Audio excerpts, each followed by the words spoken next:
Assalamualaikum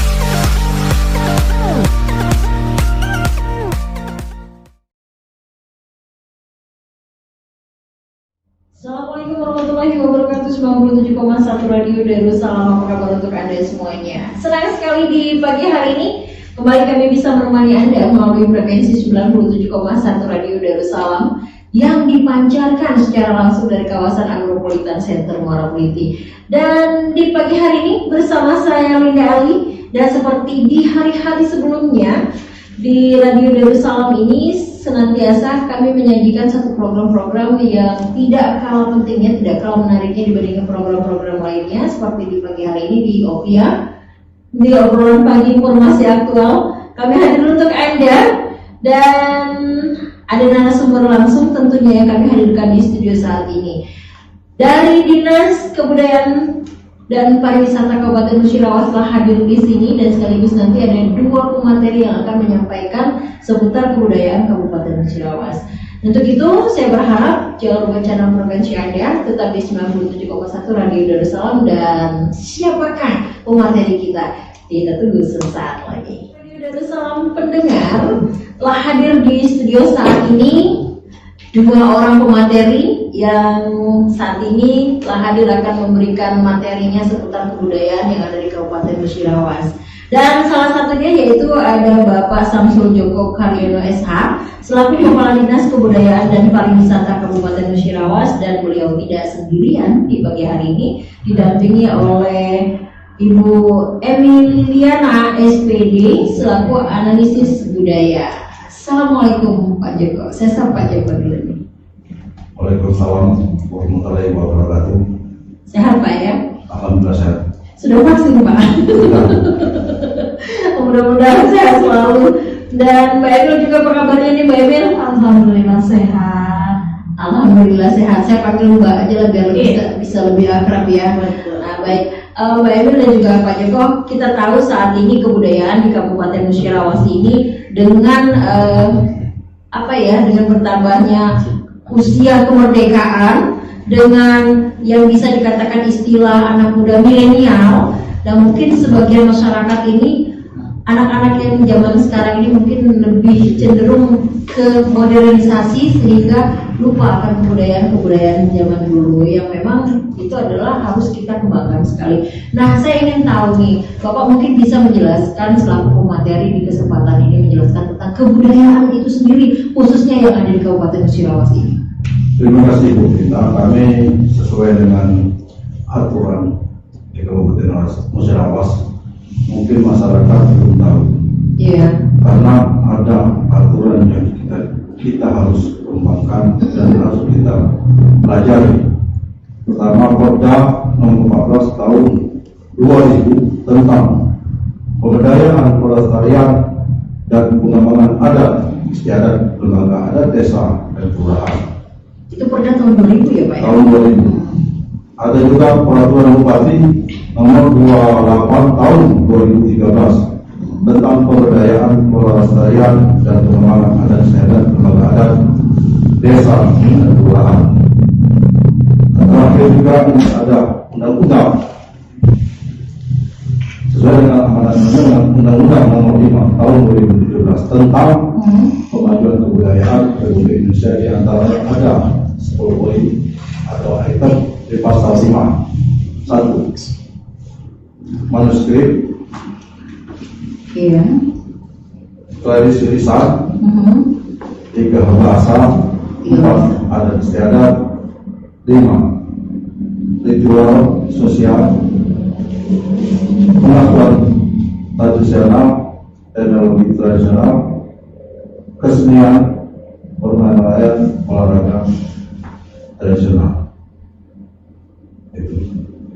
Itu jadi merupakan suatu termasuk dalam cakupan kebudayaan yang ada di Kabupaten Musirawas. Mungkin Mbak Ibu bisa menambahkan? Begini, tadi sudah dijelaskan oleh Kepala Dinas Kebudayaan dan Pariwisata Kabupaten Musirawas. Jadi memang acuan kita di sini, Mbak, Undang-Undang Nomor 5 Tahun 2017 yang pembahasannya tentang bagaimana suatu daerah atau pemerintahan itu mengembangkan dan mengemas budaya daerah sehingga sesuai dengan zamannya sekarang. Iya. Tetapi bukan berarti kita meninggalkan kebudayaan leluhur dari nenek moyang dahulu ya Pak ya. Benar. Jadi kita dari Undang-Undang Nomor 5 Tahun Ya. 2017 itu ada istiadat. Ada istiadat. Ada istiadat itu berdasarkan hukum agama. Ya. Baik agama Islam, agama Hindu, agama Buddha, Kristen dan lainnya. Inilah kita kembangkan dengan adanya ada istiadat, adanya budaya selama ini kita sudah hampir musnah untuk tidak dikembangkan lagi di Musirawas.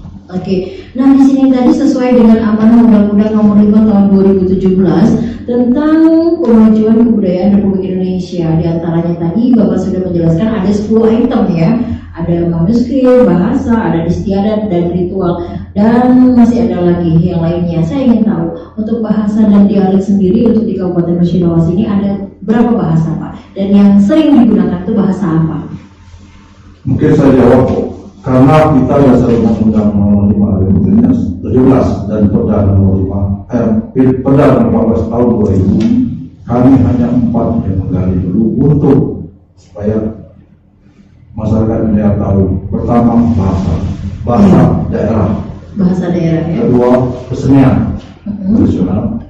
Ketiga, ada istiadat. Keempat, karya pramuka. Nah, ibu tanya tadi masalah bahasa.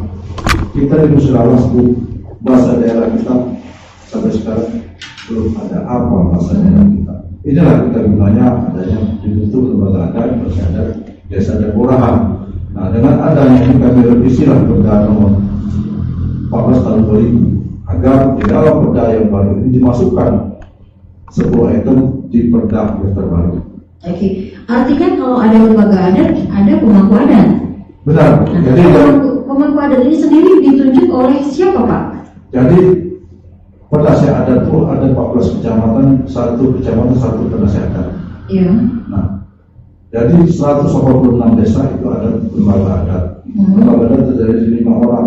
Lembaga satu desa ada 5 lembaga adat.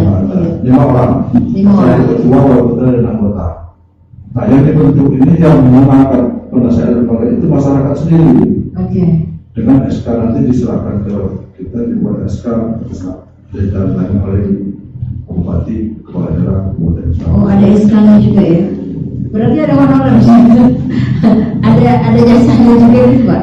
Jadi memang kita karena ada perda aturan itu kita hanya ada uang jasa bukan honor. Uang jasa ya. Jadi, mungkin bisa dijelaskan oleh Ibu secara teknis. Nah, saya ingin tanya dengan Mbak Emil, sejauh ini sepengetahuan Mbak Emil setelah adanya lembaga adat yang ada di Kabupaten Musirawas ini tadi dijelaskan juga sama Pak Joko bahwa dalam satu desa ada 5 orang ya. Nah, sudah berjalan Untuk di Kabupaten Musirawas juga sebenarnya Musirawas ini dikatakan wow ya di kabupaten kota lainnya karena lembaga adat itu banyak. Nanti artinya gini, kabupaten kota lain sebenarnya itu hanya enggak lebih dari 100 sampai 150 orang. Tetapi di Musirawas ini jumlah penasehat dan lembaga adat itu banyak 1.009 orang. 1.009 orang. Jadi 1.009 orang itu semuanya kita berikan apresiasi, berikan sosialisasi, pembinaan, dan mereka juga dilantik serta mempunyai SK dari Bupati Musirawas. Bagaimana pemilihannya tadi? Pemilihannya tadi berdasarkan dari usulan dari desa-desa. Jadi pemerintah desa, BPD, Kades, Sedes dari sana berembuk atau mungkin tokoh-tokoh masyarakat atau tokoh agama berembuk siapa yang menjadi perwakilan bagi mereka untuk menjadi pemangku adat yang ada di desa. Tentunya kan ada kriterianya bagaimana seseorang itu bisa memangku adat. Artinya dia yang akan ditunjuk menjadi pemangku adat harus beradat terlebih dahulu. Iya. Nah, tugas pokok dari pemangku adat itu sendiri apa? Yang diembannya? Tentunya kita memilih dalam satu desa itu ada 5 orang sebagai lembaga adat, terdiri dari lembaga adat dan dipilih oleh masyarakat itu sendiri. Tentunya ada tugas-tugas pokok tersendiri kan, Mbak. Tanggung jawabnya seperti apa pada masyarakat?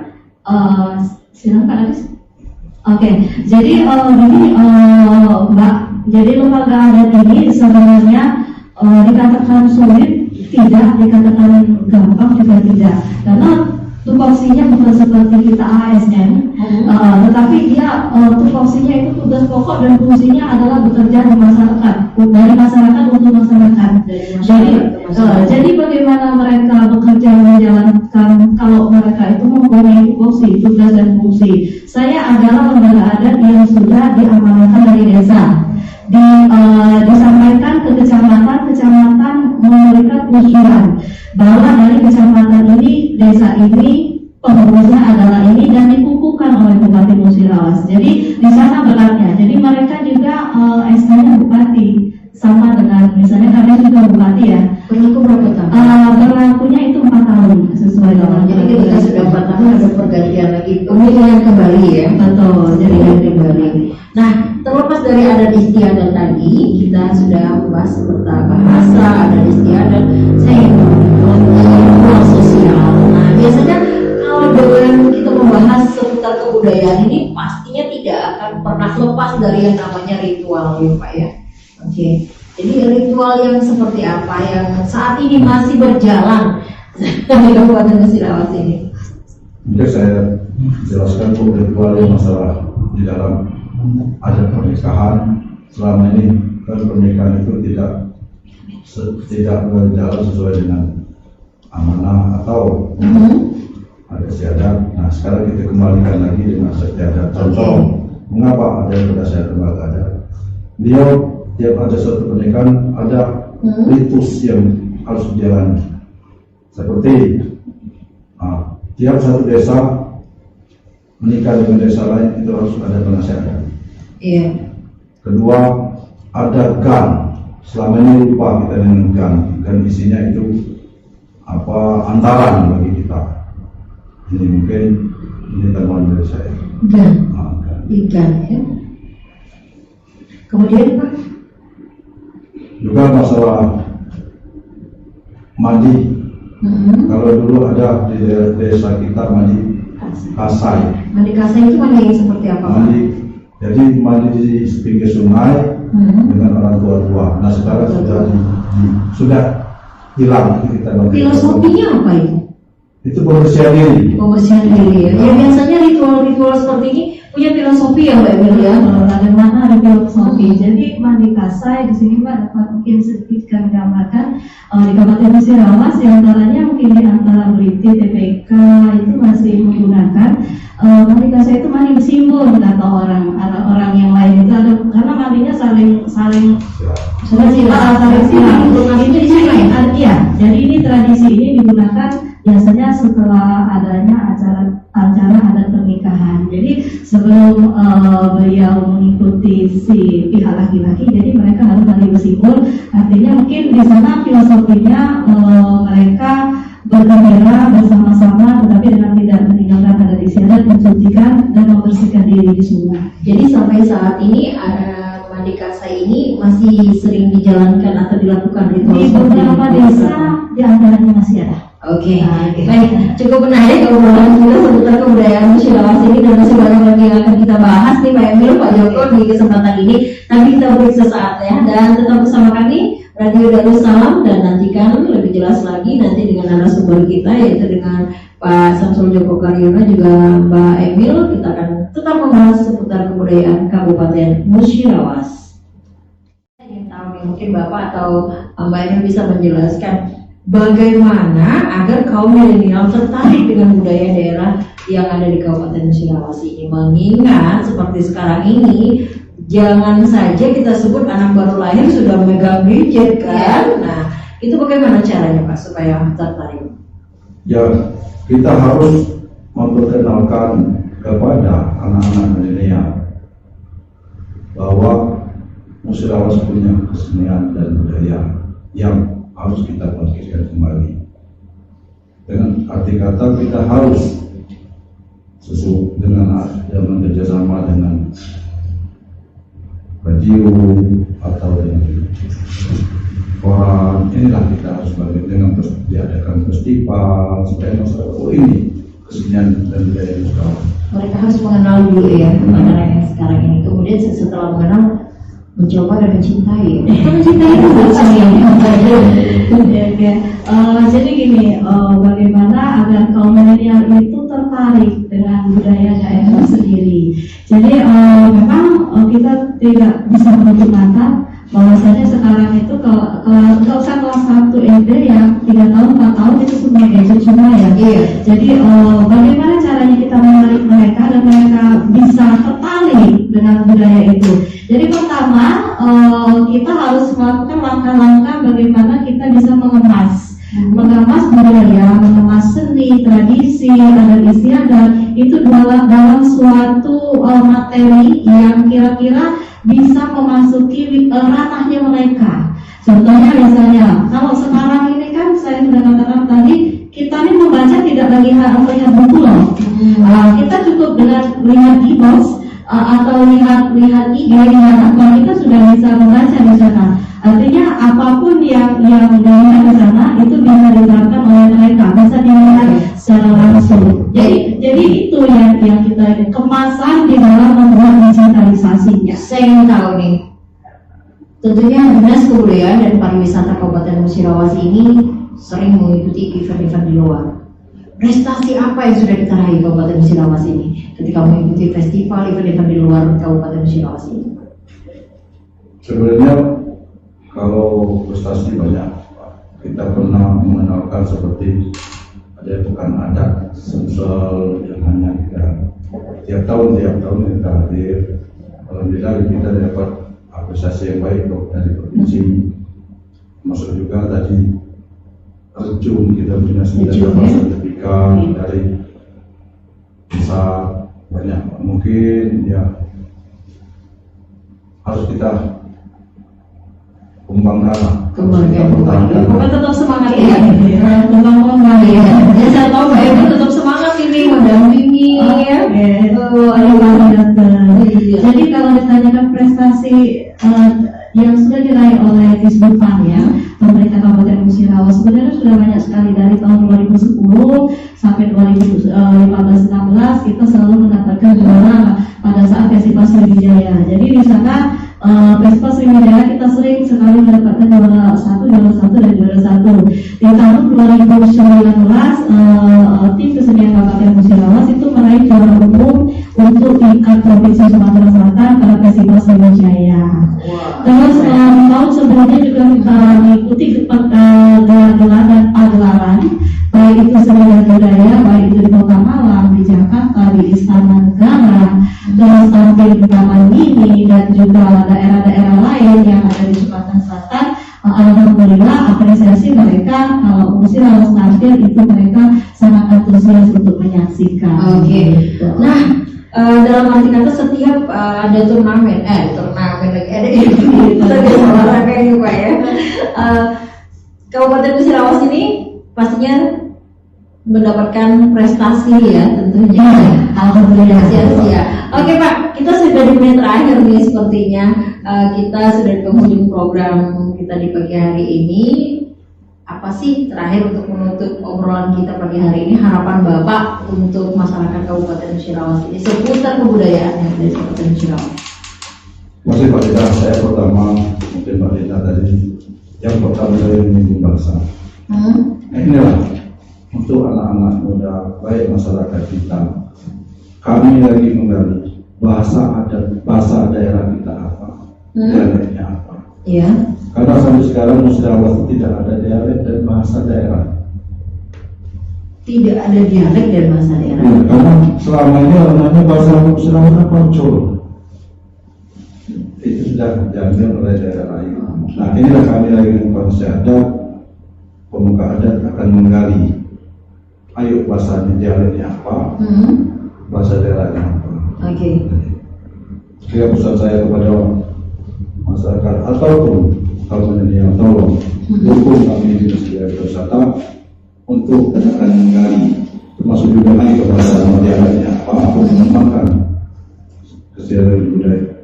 Kebudayaan yang ada di Kabupaten Musirawas. Baik, mau menambahkan? Oke, jadi pesan kita, harapan kita kepada masyarakat Kabupaten Musirawas dan juga tentunya yang paling utama adalah kaum milenial, kaum muda, Ayo kita sama-sama membudaya Musirawas. Kalau tidak sekarang kapan lagi, kalau bukan kita siapa lagi. Terima kasih Mbak Lina ya.